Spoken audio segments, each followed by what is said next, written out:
अस्सलाम वालेकुम everyone, hope you all are doing well.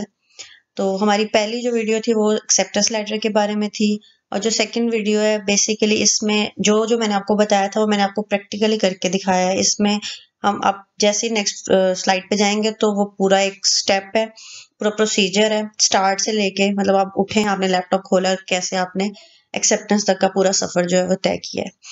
और इससे आपको 100% एक्सेप्टेंस मिलेगी अगर आप इस तरह करते हैं, तो इसमें कोई शक वाली बात नहीं है। और यह है कि दूसरा जो सीएससी है, जिस स्कॉलरशिप की हम अभी बात कर रहे हैं, उसमें मास्टर्स का स्टाइपेंड 3000 आरएमबी है और पीएचडी का 3500 है। और जो मैंने 7000 आरएमबी लिखा है वो बेसिकली हमारी अगली जो स्कॉलरशिप्स जिनके बारे में हम बात करेंगे, डॉक्टोरल स्कॉलरशिप्स हैं पीएचडी की, वो उनका स्टाइपेंड 7000 आरएमबी से भी ज़्यादा होता है। और बहुत अच्छी स्कॉलरशिप्स होती हैं। अगर आप मैरिड हैं तो आप अपने शौहर या बीवी को भी लेके जा सकते हैं, अपने बच्चों को भी लेके भी जा सकते हैं। तो ये इस किस्म का कोई मसला नहीं होता। आपके पास अच्छे खासे 7000 RMB is more than enough. आपकी सेविंग्स भी हो जाएगी, आपकी जॉब भी और आपकी स्टडीज भी हैं। और चले फिर हम अब चलते हैं कि हम अपने प्रॉपरली अप्लाई करते हैं इस एक्सेप्टेंस के लिए, क्योंकि पीएचडी के लिए और जो ये 7000 आरएमबी वाली स्कॉलरशिप है उसको हम अप्लाई, उसके लिए वीडियो अलहदा से बनेगी, पर एक्सेप्टेंस सबके लिए ऐसे ही अप्लाई होगी। तो ये सब जरा गौर से देखें और यही प्रोसीजर है, इसी को बार बार देखें। इसके अलावा कोई ऐसी चीज नहीं है जो मैं आपको इससे हट के कोई बता सकता है या मैं बता सकती हूँ। तो this is the only procedure that you have to follow. चलें, let's proceed. Before proceeding further मैं आपको ये रिमाइंड करवा दूंगी, अगर आपने मेरा पेज अभी तक सब्सक्राइब नहीं किया तो प्लीज़ उसको सब्सक्राइब कर लें, और जो ये बेल आइकन है ना इसको भी दबा दें। Thank you. चलें अब हम यहाँ से स्टार्ट करते हैं, थोड़ा प्रैक्टिकल कर लेते हैं।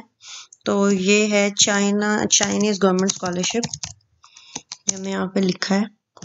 और ये कुछ साइट्स आ गई हैं जो आपको हिट पे आएंगी। पहले आप जब सर्च करेंगे तो हम ये वाला लिंक खोलेंगे, सीएससी स्कॉलरशिप वाला। ये एक अच्छा लिंक है, इसमें काफ़ी कुछ इन्फॉर्मेशन दी हुई है कि मतलब आपको कैसे अप्लाई करना चाहिए अगर आप फर्स्ट टाइम देख रहे हैं तो। मतलब थोड़ी सी कॉम्प्लेक्स इन्फॉर्मेशन है लेकिन कुछ बताई हुई हैं अच्छी बातें भी। तो जनरल प्रोसीजर पे अगर हम आते हैं तो जनरल प्रोसीजर में वही बातें जो मैंने आपको बताई हैं कि सबसे पहले आपने कुछ अच्छी यूनिवर्सिटी फाइंड आउट करनी है, जो अभी हम आपको अभी कर लेंगे फाइंड आउट। और उसके बाद आपने प्रोफेसर को कांटेक्ट करना है। इस वीडियो के एंड तक हमें ये बात पता होगी। और फिर आगे सारा है कि जो उससे अगली वीडियो हम बनाएंगे वो होगी कि आपने कैसे अप्लाई करना है। तो इसकी 3 कैटेगरीज होती हैं जब हम अप्लाई करते हैं। CSC scholarship category A, B और सी। जो ए है वो आप एम्बेसी के थ्रू अप्लाई करते हो, जो बी है वो जैसे मैंने अप्लाई किया है, और जो सब ज़्यादा बच्चे अप्लाई करते हैं तो ये सबसे ईजीएस्ट वे होता है। और या आप खुद करते हो या यूनिवर्सिटी। तो इसके लिए हमें यूनिवर्सिटी फाइंड आउट करना ज़रूरी है। और जो कैटेगरी सी है उसका बेसिकली यहाँ पे कोई ताल्लुक नहीं है। और फिर उसके बाद जब आप एडमिशन सिक्योर कर लेंगे तो फिर आपको अपने वीज़ा से पहले एक मेडिकल चेकअप करवाना होगा, और आपको अपने सारे डॉक्यूमेंट्स चाहिए होंगे, और वो सारे डॉक्यूमेंट्स भी मैं आपको बता दूंगी। उनमें आपकी डॉक्यूमेंट्स में मैं अभी भी आपको अगर बताऊं तो उनमें आपकी सिर्फ आपकी डिग्रीज आती हैं। आपकी बैचलर्स की डिग्री एचईसी अटेस्टेड होनी चाहिए, और उससे उस एचईसी अटेस्टेड के लिए पहले से ही आपको आपकी मैट्रिक और एफएसए की डिग्री आईसीबीसी से, आपका जो बोर्ड के साथ एफिलिएटेड होती है वहां से अटेस्ट करवाते हैं, फिर ही आपकी एचईसी की बैचलर्स की डिग्री अटेस्ट होती है। तो वो एचईसी बैचलर्स की डिग्री अटेस्ट होने का मतलब है कि आपके पिछले सारे डॉक्यूमेंट्स पूरे हैं। और जिसने फिर मास्टर्स किया तो उसको वो भी चाहिए होगी अगर किसी ने पीएचडी के लिए अप्लाई करना है। तो ये यूनिवर्सिटीज़ के नेम है। जैसे अब काफ़ी सारी यूनिवर्सिटीज़ है जो इन्होंने बताया कि ये सीएससी देती हैं, हमें चाइनीज़ गवर्नमेंट स्कॉलरशिप चाहिए तो वो सीएससी है। ये वाली सारी स्कॉलरशिप्स जो वो यूनिवर्सिटीज़ हैं जो स्कॉलरशिप देती हैं। तो इसमें सारी यूनिवर्सिटीज़ के नाम है। ये ऑलमोस्ट 280 to 90 यूनिवर्सिटीज़ हैं, और इनमें तकरीबन सब यूनिवर्सिटीज़ में पाकिस्तानी स्टूडेंट्स होते हैं। अब चर्च यांग एक बहुत हाई रैंक यूनिवर्सिटी है, ठीक है, वहाँ पे भी बहुत ज़्यादा पाकिस्तानी स्टूडेंट्स हैं। उसके अलावा और भी सारी यूनिवर्सिटीज़ में, बीजिंग में बहुत अच्छे होते हैं, शंघाई चियाओथोंग में होते हैं, थिएनजिन यूनिवर्सिटी में बहुत ज़्यादा पाकिस्तानी है, और इसी तरीके से तालियान में है, ठीक है, मेरे क्लास फेलोज है जिनका हुआ है। शंघाई यूनिवर्सिटी में हैं लोग। और ये China university of Jio sciences Wuhan है, यहाँ पे मेरा एडमिशन पहली बार यहाँ पे हुआ था। और उसके बाद एक China university of science and technology है, वहाँ बहुत अच्छी स्कॉलरशिप्स है। इस यूनिवर्सिटी की रैंकिंग भी अच्छी है, स्कॉलरशिप्स भी अच्छी है, और इसकी अपनी स्कॉलरशिप्स भी हैं सीएससी के अलावा भी। उस पर हम एक अलग से वीडियो बनाएंगे, अभी हम सिर्फ सीएससी की बात कर रहे हैं। तो सीएससी के लिए भी है। उसके अलावा university of electronic science and technology, ये मेरी यूनिवर्सिटी है, और ये यूएसटीसी है जिसकी भी मैं बात करी थी कि जिसकी और भी स्कॉलरशिप्स अच्छी हैं। तो मतलब ये यूनिवर्सिटीज, अब हमारा इस वेबसाइट पे बस यहाँ तक काम था और हमने कुछ नहीं करना। हमने बस फॉर एग्जांपल यहाँ से यूनिवर्सिटी उठाई, university of electronic science and technology, और हमने अपने अगले टैब पे गए और यहाँ पे हमने इस यूनिवर्सिटी का नाम, यहाँ से पेस्ट तो नहीं होता तो हम लिख ही लेते हैं, university of science and technology of China. तो ये यूनिवर्सिटी खुल गई। अब ये बेसिकली इस यूनिवर्सिटी की वेबसाइट का, इस यूनिवर्सिटी का अपना लिंक है, तो आपने इसी को ही खोलना है। तो ये खुल गई है यूनिवर्सिटी। तो हर यूनिवर्सिटी की वेबसाइट इसी तरीके से खुलेगी, मोस्टली की इंग्लिश में होगी। किसी की अगर चाइनीज में वेबसाइट खुलती है तो उस, अब एक हम कोई ऐसी यूनिवर्सिटी भी खोल लेंगे जो चाइनीज में हो, तो हम देख लेंगे कि हमने कहाँ से ट्रांसलेट करना है। यहाँ से बेसिकली आपका जो पेज होता है ना वो ट्रांसलेट भी हो जाता है। क्रोम में यहाँ से होता है, अभी मैंने बेसिकली क्रोम नहीं खोला हुआ। और ये आपकी यूनिवर्सिटी, हर यूनिवर्सिटी ऐसे खुलती है। तो यहाँ से आपने एकेडमिक्स में जाना है और स्कूल्स में चले जाना है। हर यूनिवर्सिटी के आपने स्कूल्स या डिपार्टमेंट जिस भी नाम से ये है तो आपने जाना है इधर, ये स्कूल्स में जाना है। अब ये डिफरेंट स्कूल्स हैं इस यूनिवर्सिटी के। अब आपका मेजर क्या है, आप आईटी में हो, आप इंजीनियरिंग में हो, किसी मटेरियल्स और एनर्जी वाली इंजीनियरिंग है, आपकी मैकेनिकल है, इलेक्ट्रिक है, ऑटोमेशन है, कंप्यूटर साइंस है, इंफॉर्मेशन है, मैथमेटिक्स है, physics, life science and technology, कोई भी बायो रिलेटेड है, एनवायरमेंटल का भी इधर ही आ जाएगा, मैनेजमेंट एंड इकोनॉमिक्स का है, कोई पब्लिक अफेयर्स का है, और इस तरह करके ना डिफरेंट स्कूल्स है। मतलब अगले पेज तक भी इनके काफी सारे स्कूल्स हैं। तो हर यूनिवर्सिटी के इतने ही स्कूल्स होते हैं। तो ऐसा नहीं है कि एमबीए के लिए ये यूनिवर्सिटी है और बायो साइंसेस के लिए ये है, तो ऐसा नहीं है। हर यूनिवर्सिटी में आपको अपना मेजर मिल जाएगा मोस्टली 90%। तो यहाँ से हम फॉर एग्जांपल खोल लेते हैं school of electronic science and engineering. तो ये हमारा स्कूल खुल रहा है। इसी तरह आपने करना है हर मतलब यूनिवर्सिटी में, उसके स्कूल्स में जाना है, स्कूल्स में खोल लेना है, और जैसे ही फिर स्कूल खोलेगा तो हमारा नेक्स्ट प्रोसीजर स्टार्ट हो जाएगा। तो ये हमारा स्कूल खुल चुका है। ये है school of electronic science and engineering. तो इस स्कूल में, स्कूल के बारे में है, थोड़ी सी इसकी हिस्ट्री, टाइमलाइन है, इंटरेस्टेड है तो पढ़ लें। रिसर्च फील्ड्स हैं आपका, इनमें से किसी, मैं तो इंजीनियरिंग के नहीं हूँ, कोई बंदा इंजीनियरिंग है तो उसको इसमें रिसर्च, उसको अपनी रिसर्च फील्ड नजर आ रही है तो उसके लिए तो वेल एंड गुड हो गया। और कुछ रिसर्च सेंटर्स है, मतलब एक्स्ट्रा इन्फॉर्मेशन है, हमें ये नहीं चाहिए। ये स्कूल की वेबसाइट, अगर आप इस स्कूल को भी एक्सप्लोर करना चाहते हैं तो स्कूल पे चले जाएं, एक्सप्लोर करें। ये इन्होंने बताया हुआ कि हमारे डिग्री प्रोग्राम्स है, ये मास्टर प्रोग्राम्स जो है वो इंग्लिश इंस्ट्रक्टेड है इनके पास, और पीएचडी भी इनके पास इंग्लिश इंस्ट्रक्टेड हैं। तो ये इस अलहदा लिंक का मतलब है कि अंदर कुछ होगा कि हम सिर्फ ये वाले, मतलब ये मेजर के साथ आपको इंग्लिश इंस्ट्रक्ट कर रहे हैं या नहीं। तो आपको यहाँ पे चाइनीज लैंग्वेज नहीं चाहिए और आपको आइल्स भी नहीं चाहिए, बस आपके पास एक इंग्लिश प्रोफिशिएंसी सर्टिफिकेट होना चाहिए जो आपको आपकी यूनिवर्सिटी दे देगी। तो यहाँ से प्रोफेसर्स आ गए और ये इस रिसर्च फील्ड के सारे प्रोफेसर्स हैं। इसी तरह हर यूनिवर्सिटी में सेम यही होगा, ये आपके प्रोफेसर्स हैं। अब आपने क्या करना है, आपने यहाँ से एक तो इस बंदे का ईमेल कॉपी करना है, क्योंकि आपने इसको ईमेल करनी है कि मैं इंटरेस्टेड हूँ आपके साथ वर्क करने में, तो आप प्लीज मुझे एक्सेप्टेंस दें। सबको यही लिख के कर देना। एक्सेप्टेंस वाली एक लास्ट स्लाइड पे जो मेरा एक्सेप्टेंस लेटर जिससे मुझे मिला है, जो मेरी ईमेल है, मैं वो एंड पे पेस्ट कर दूंगी, तो आपने वहां से देख लेनी है, उसी से मिलती जुलती ईजी लैंग्वेज में आपने लिख लेनी है। तो ये हमने इसको खोल लिया है। इनका नाम है पैन योंगलिंग।